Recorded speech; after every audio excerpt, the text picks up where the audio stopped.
Bonjour, donc je suis Julie Babin, je suis juriste de formation et je travaille à la Fédération des conservatoires d'espaces naturels sur le développement d'un ovni juridique que sont les ORE. Alors, obligation réelle environnementale, je parlerai après d'ORE. Ça sera plus simple et plus confortable. Et n'hésitez pas, hein, s'il y a un terme que vous ne comprenez pas trop, je risque de rebasculer assez rapidement dans des travers juridico-juridiques. Donc, si vous m'interpellez, ça n'est que mieux. Et je vous en remercie par avance. Alors, est-ce que... Je vais juste trouver ça là, parce qu'en fait, je voulais qu'on mette la petite vidéo. Ouais, pour planter le décor, on a fait une petite vidéo pour vous expliquer grosso modo ce que sont les ORE. On en entend parler, c'est un outil qui est né en 2016. Et comme ça, après la présentation, on va aller un petit peu plus en détail. Mais comme ça, on brosse le portrait de façon générale. Merci. C'est l'histoire d'un terrain, un petit coin de nature préservé à l'abri du temps, depuis toujours dans la famille de Louis. Louis s'en souvient comme si c'était hier. Les promenades au petit matin avec son grand-père pour écouter la nature qui s'éveille. Ce jour où son père lui a appris comment et quand tailler les haies pour préserver les oiseaux. Louis veut protéger cette biodiversité qui vit sur son terrain. Comment faire pour transmettre cet héritage environnemental aux générations futures? Une solution pour tous les propriétaires d'espaces naturels abritant une biodiversité remarquable ou ordinaire, c'est de signer un contrat d'obligation réelle environnementale avec un gestionnaire public ou associatif. Les obligations réelles environnementales constituent un nouveau contrat simple, souple et librement consenti. Chaque partie s'engage à des obligations réciproques pour le meilleur de la biodiversité et du bien commun. Par exemple, le propriétaire s'engage à ne pas porter atteinte aux espèces et aux milieux et peut continuer à profiter de son terrain. Et le conservatoire d'espaces naturels s'engage par exemple à accompagner la gestion et à assurer le suivi de la faune sur le site. Si le propriétaire change, les mesures perdurent aussi longtemps que dure le contrat, car les obligations réelles environnementales sont attachées au terrain et pas au propriétaire. Louis est soulagé. Il pourra préserver et transmettre son terrain familial en toute tranquillité. La biodiversité de votre propriété est précieuse. Pour la préserver, rencontrons-nous.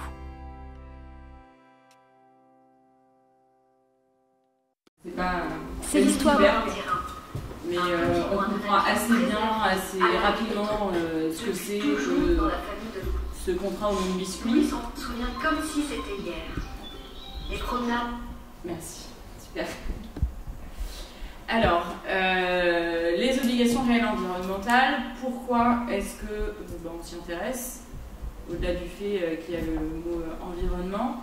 Les conservatoires travaillent beaucoup sur le foncier. Enfin, je veux dire, la biodiversité n'est pas complètement isolée du lien au foncier. Et donc, cet outil qui est nouveau est plutôt intéressant en ce qu'il est complémentaire de tous les autres outils que vous connaissez par ailleurs.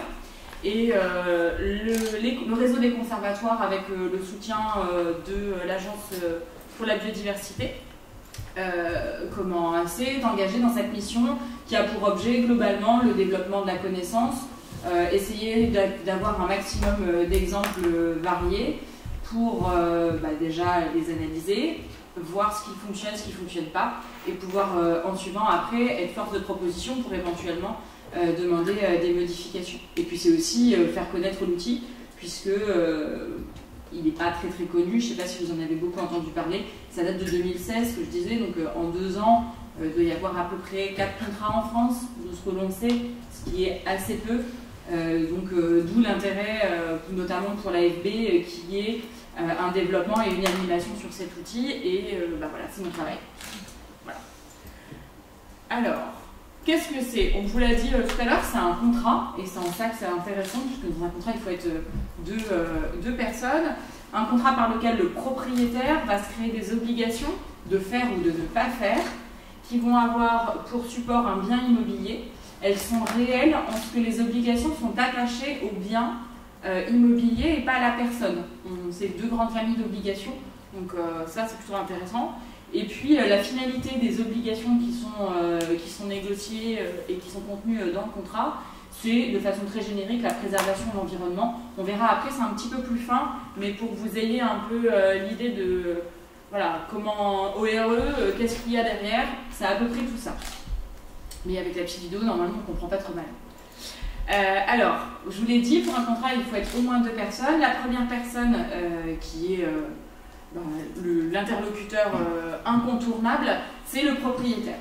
Et le texte, alors le texte, vous en trouverez, il n'y en a qu'un seul, et après il faudra faire appel au droit des contrats, donc les juristes de vos institutions respectives devront reprendre leur cours de 2e ou 3e année de fac et réouvrir le code civil, mais les ORE, vous les trouverez, donc c'est L132-3 du code de l'environnement. Voilà, vous entendrez parler ORE que dans cet article.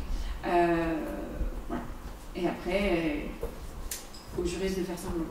Donc le propriétaire, le texte ne distingue pas, on nous parle simplement d'un propriétaire. Donc ça peut être une personne physique comme une personne morale, là-dessus on est plutôt libre, et ça peut être une personne de droit privé comme une personne de droit public. Attention, pour une personne de droit public, elle ne pourra souscrire une ORE que sur le domaine privé, que sur son domaine privé. Donc une commune, c'est le domaine privé de la commune.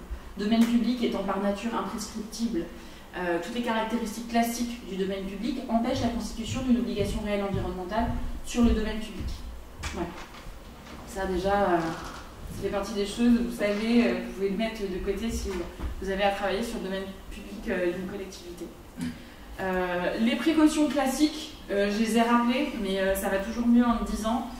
C'est tout ce qui est, alors surtout pour les personnes physiques, autour de la situation matrimoniale du propriétaire, parce qu'il faut avoir toutes les personnes titulaires de droit sur le bien pour signer. Le propriétaire, ça peut être une personne, mais si on a une indivision, pour avoir le propriétaire, il faut avoir toute l'indivision. Pareil sur un démembrement de propriété, puis le classique de vérifier la capacité juridique des parties. Mais là, le classique du genre, j'ai rien inventé. Je vous ai dit qu'il fallait 2. La deuxième personne importante, je l'ai dénommé le co-contractant, parce qu'en fait, le législateur nous a donné 3 types de personnes qui peuvent signer une ORE avec un propriétaire. Il s'agit donc, ce qu'on sait, c'est qu'il n'y aura pas de personne physique qui va signer une ORE avec un propriétaire. Donc dans un contrat d'ORE, si vous avez une personne physique, c'est nécessairement le propriétaire. Voilà. Sinon, c'est pas possible. Donc là déjà, on peut gagner du temps. Donc 2 voisins ne peuvent pas signer une ORE entre eux. Ça peut être une collectivité territoriale, un établissement public ou une personne morale de droit privé agissant pour la protection de l'environnement. C'est ce fameux agissant pour la protection de l'environnement qui peut être source de difficultés dans l'interprétation, puisque aujourd'hui, on n'a pas encore... Alors, il y a les évidences, typiquement, effectivement, un conservatoire, des associations de protection de l'environnement, ce sont des évidences. Et puis, il y a des établissements ou des personnes pour lesquelles on a un petit peu plus de doutes et les débats parlementaires ne nous aident pas beaucoup plus. Voilà, sur les établissements publics, bien sûr, vous avez un établissement de parc, typiquement, fait partie des établissements publics agissant pour la protection de l'environnement. Vous avez aussi, assez récemment, puis la loi d'avenir, notamment la loi d'avenir pour l'alimentation, l'agriculture et la forêt, les champs de l'agriculture, ça fait partie de leur mission. Voilà, tout ce genre. Donc là, il y a un travail de qualification. Après, je vais de suite arrêter le fantasme. Là-dessus, en fait, on aura des précisions avec des décisions de justice. Or, pour l'instant, ce que je vous disais en préambule, on a à peu près que 4 contrats. Pour qu'il y ait un contentieux, il faudrait que les parties au contrat demandent au juge de mettre son nez dans le contrat. C'est pas tout de suite, et qu'on ait une décision, c'est au minimum dans 10 ans. Donc il va falloir travailler là-dessus. Ça fait partie des demandes récurrentes qui sont formulées par l'ensemble des personnes qui sont consultées par le ministère de l'écologie à propos de cet outil, d'avoir une précision sur mais qu'est-ce que ça veut dire au juge de agissant pour la protection de l'environnement, puisque la question se pose tout particulièrement concernant les débiteurs d'une obligation de compensation. Certains y voient une personne agissant pour la protection de l'environnement. Je vais faire ma parenthèse, mais l'enjeu il est aussi ici, il est aussi là. Donc d'où la demande récurrente d'avoir des précisions. Voilà. Alors, il n'est pas directement parti au contrat, mais pour autant, quand on travaille dans les territoires ruraux, il faut quand même s'y intéresser. C'est la question du preneur en place, puisque on sait un principe juridique classique, c'est qu'on peut signer un contrat, mais en respectant les contrats qui ont été signés avant. Donc, on ne peut pas donner plus de droits que ce que l'on a. Classique. Donc, on a respecté tout le droit des tiers et des contrats antérieurement consentis. Et le législateur a fait a réservé un sort particulier au preneur en place, puisque c'est un tiers donc intéressé qui bénéficie d'un régime particulier. Le texte précise que l'accord préalable du fermier en place, donc celui qui est titulaire d'un bail rural, son accord est obligatoire, et si on n'a pas l'accord, c'est une cause de nullité du contrat. D'où il faut aller discuter avec eux quand même. Les modalités de consultation, là ça va aller très vite, puisque le législateur n'a rien prévu. On ne sait pas sous quelle forme, le contenu du courrier, si éventuellement c'est un courrier. Donc il y a ce que la loi dit, et en tout cas ce que moi j'ai préconisé au sein des conservatoires, et qui relève davantage du bon sens que de la prouesse scientifique. Donc la forme préconisée par la loi, c'est, vous voyez, la liberté. On sait que le délai de réponse, pas de nouvelles au bout de 2 mois, bonne nouvelle, ça veut dire qu'il est réputé à accepter. Moi, ce que j'ai préconisé, c'est une lettre recommandée avec avis de réception ou une remise contre récépissé, en ayant prévenu quand même le fermier avant, parce que je ne sais pas vous, mais moi, recevoir une lettre recommandée avec avis de réception, j'ai toujours des petites sueurs froides quand je ne connais pas l'objet de la lettre. Et puis, l'avantage du recommandé ou de la remise contre récépissé, au-delà du fait d'avoir un écrit, c'est aussi, tout bêtement, on a un point de départ pour compter ce fameux délai de 2 mois qui nous permet d'avancer et d'éviter d'avoir un dossier qui est bloqué dans les armoires. Je me suis trompée, voilà. Donc ça, c'était la première chose, et sachez que le fermier a la possibilité de refuser l'inscription d'une ORE. Son contrat est antérieur.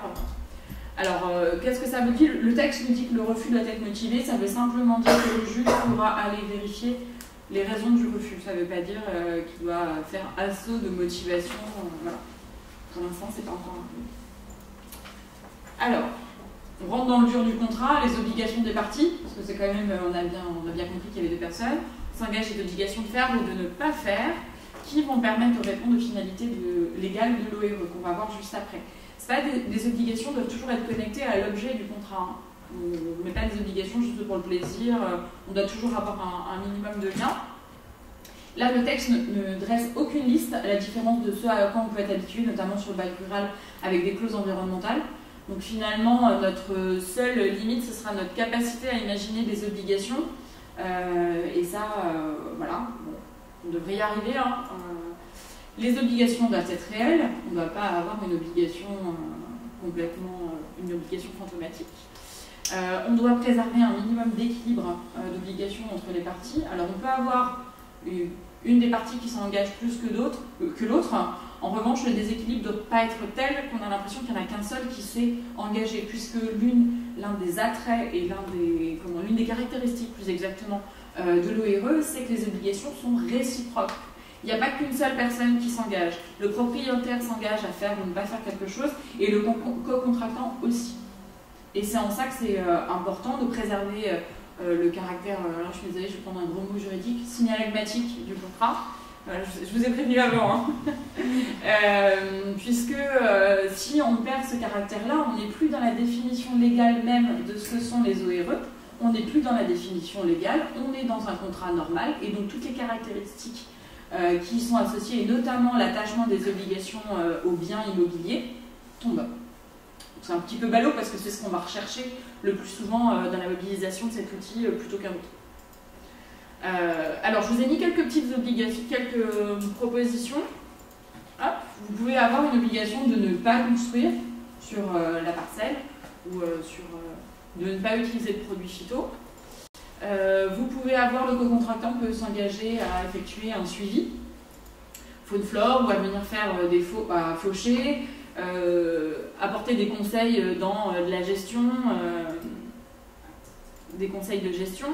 Vous pouvez avoir un propriétaire qui va s'engager à maintenir une roselière, mais que d'une telle superficie, à tel endroit plutôt qu'un autre. Voilà. Là-dessus, finalement, c'est le site en lui-même et les capacités du propriétaire qui vont dicter les obligations quelque part. C'est en ça que c'est intéressant, c'est que l'idée, c'est de faire du sur-mesure et de ciseler les obligations aux capacités et du propriétaire et aux besoins du site qui fait l'objet de la protection. On n'est pas, prendre une petite analogie un peu mode, on n'est pas dans du prêt-à-porter. Hein.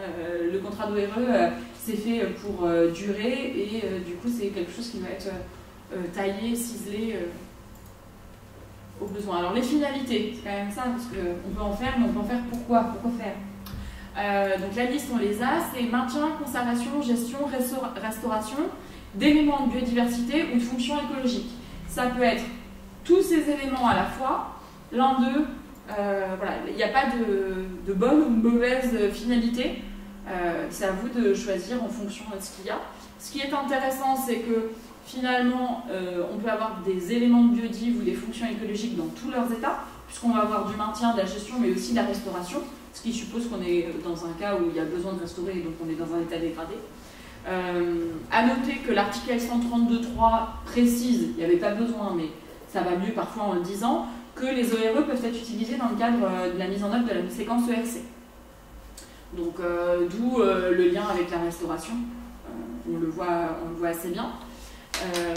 Que dire de plus là-dessus? Je crois que c'est pas mal. Sur les obligations, j'oubliais quelque chose et c'est plutôt important. C'est que l'objet de l'ORE, la mise en œuvre de l'ORE ne peut pas avoir pour effet de remettre en question les droits liés aux réserves cynégétiques et à l'exercice de la chasse. En d'autres termes, si vous comptiez utiliser l'ORE pour interdire la chasse sur un territoire, c'est même pas la peine d'y penser, le texte ne le permet pas. Il faudra utiliser le droit de la chasse classique. Voilà. Alors, où on peut en faire? C'est facile, partout en France. Il n'y a pas de question de zonage, de c'est plus en zone humide, en zone urbaine ou autre. Peu importe, partout en France. Aucun critère géographique, aucun critère de zonage, que ce soit d'un point de vue du droit de l'urbanisme, du droit de l'environnement ou même du droit rural. C'est assez confortable du coup. Le texte vise les biens immobiliers, qu'ils soient bâtis ou non. Il peut s'agir qu'il s'agisse d'une parcelle en entier ou d'une partie. Et du coup, à ce titre, ça peut concerner des terres, des arbres ou des mares, enfin, à vous de voir. Quand on choisira en revanche, juste une petite parenthèse, c'est que si on choisit un élément qui est sur une parcelle, il faut toujours penser ça peut paraître basique, mais comment on y accède et à se préserver un accès. S'il y a des mesures qui sont faites pour préserver un arbre ou une mare sur une parcelle et que l'ORE ne vise pas l'ensemble de la parcelle, comment on fait pour y aller, pour exécuter ces obligations. Donc ça peut paraître bête, mais sur d'autres dossiers, on y pense rarement parce qu'en fait on pense à l'objet de la préservation et pas à l'accès. Donc ça, le petit truc auquel penser. Voilà, ça va jusque-là. Alors en pratique dans les conservatoires, qu'est-ce qu'on a expérimenté? Aujourd'hui on en a signé qu'une.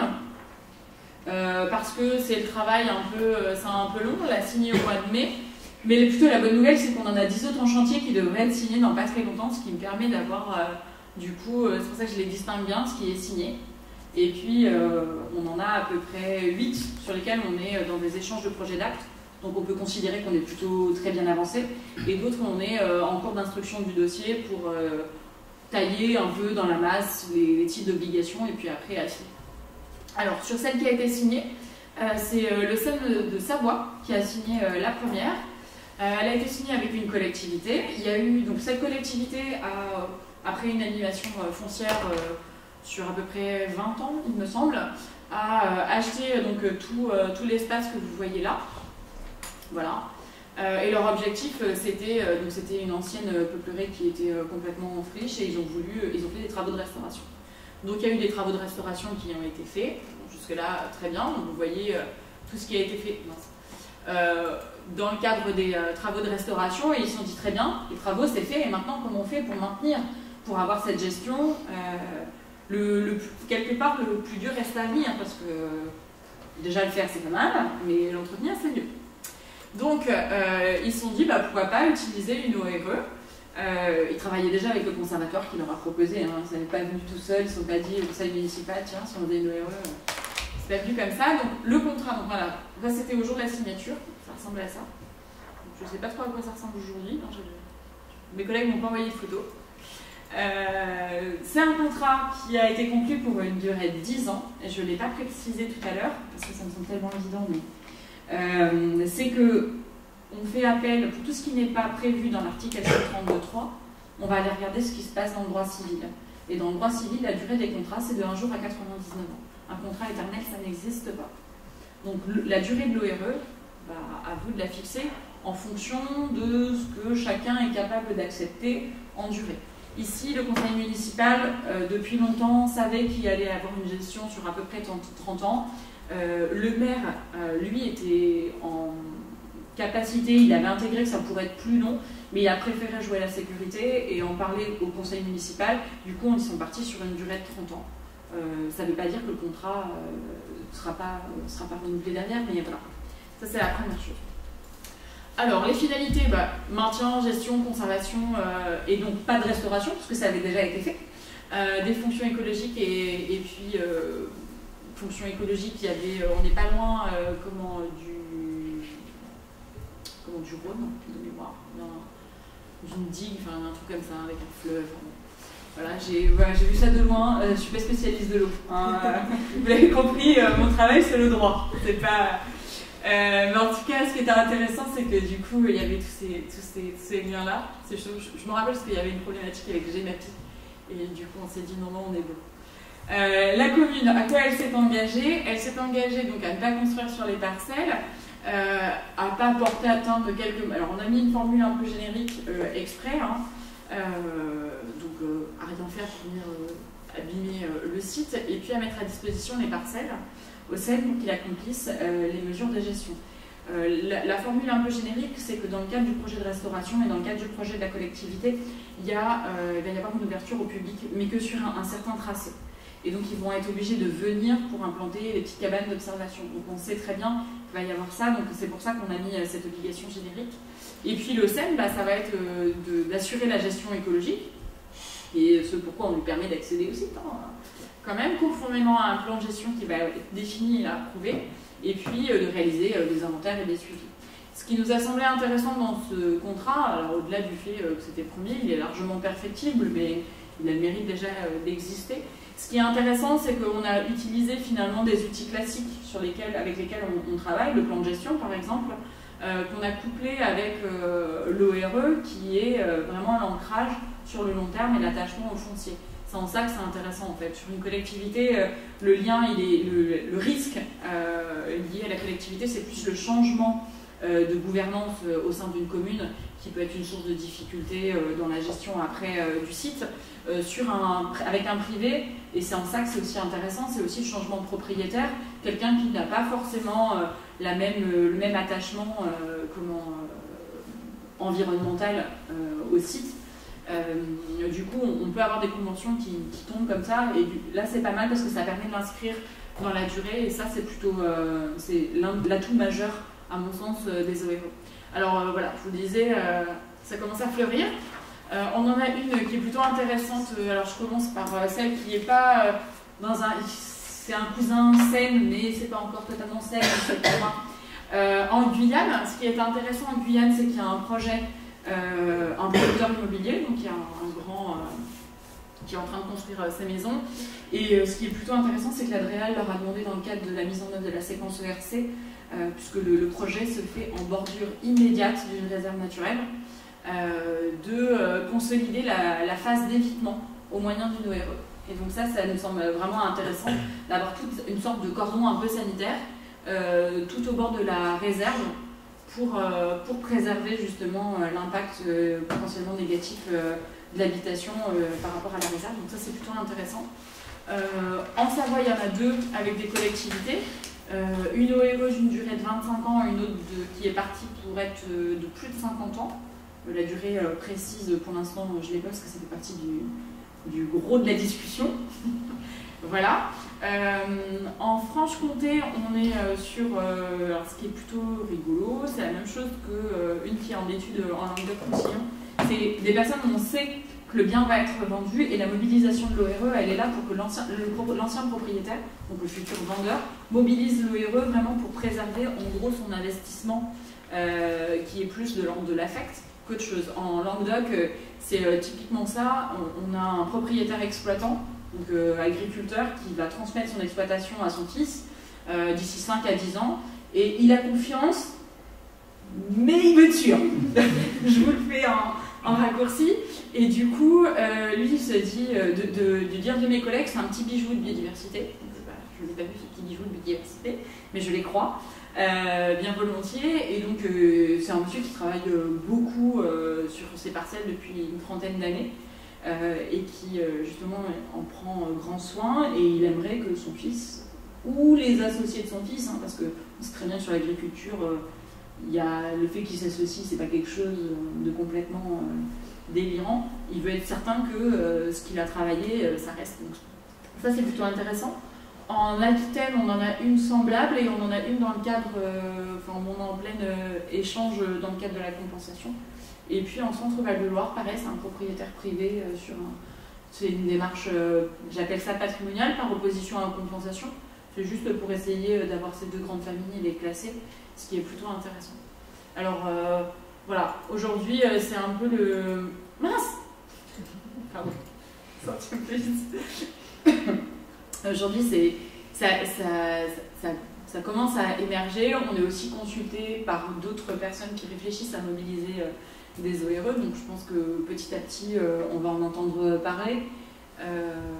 Voilà ce que je peux vous dire rapidement sur les ORE. Mais je pense que vous aurez des questions pour aller plus dans le détail. Voilà.